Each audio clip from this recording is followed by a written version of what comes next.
এই গরমের দিনে কাঁচা আমের সিজনে যদি একটু কাঁচা আমের ভর্তা নাই খাই তাহলে তো একদমই চলে না।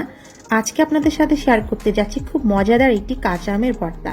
প্রথমে একটি বড় সাইজের আমকে আমি ভালো মতো ধুয়ে ছিলে একদম গ্রেট করে নিয়েছি কুচি কুচি করে। তারপরে এতে অল্প কিছু উপকরণই দিয়ে দিচ্ছি তেঁতুল এবং কাঁচামরিচ। তা দিয়ে এখন আমি এখানে ভালো করে মেখে নিব। আর আজকের এই ভর্তাটি আমি কাঁচামরিচ দিয়েই বানাবো, মানে অল্প কিছু উপকরণেই বানিয়ে ফেলবো। ভালো করে একটু মেখে নিচ্ছি। তো দেখা যায় কাঁচা আম যখন মাখা হয় তখন সেরকম দেখা যায় একদম রস থাকে না। আর আমি ভর্তা জিনিসটা একটু ঝোলঝোল খেতে পছন্দ করি।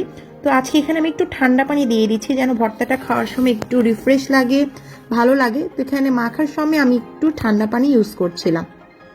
তো তারপর যখন একটু মোটামুটি মাখা হয়ে গেছে তারপর এখানে আমি যে 10 টাকার দুধ থাকে, মানে গুঁড়া দুধ, সেটা দিয়ে দিচ্ছি।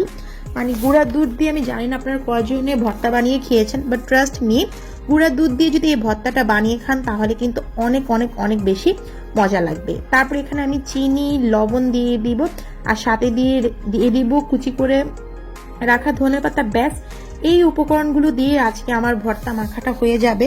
তারপর এখানে আবার ভালো করে আমি এগুলাকে মেখে নিচ্ছি। কেউ যদি চান এখানে দেখা যায় যে বিট লবণ থাকে সেটাও দিতে পারেন, গুঁড়া মরিচ দিতে পারেন বা শুকনো মরিচও দিতে পারেন।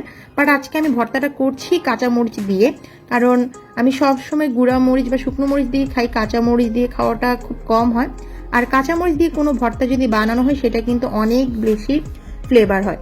তো ব্যাস, এই তো দেখে ফেলুন আমার মশলা দিলে ভর্তাটা রেডি হয়ে গিয়েছে। জানি না আপনারা কতটুকু বিশ্বাস করবেন, বাট ট্রাস্ট মি, ভর্তাটা অনেক বেশি মজা হয়েছে। আপনারা সবাই একবার হলো বাসায় কিন্তু এই গুঁড়া দুধ দিয়ে এই ভর্তাটা ট্রাই করবেন। আশা করি সবার কাছে অনেক ভালো লাগবে।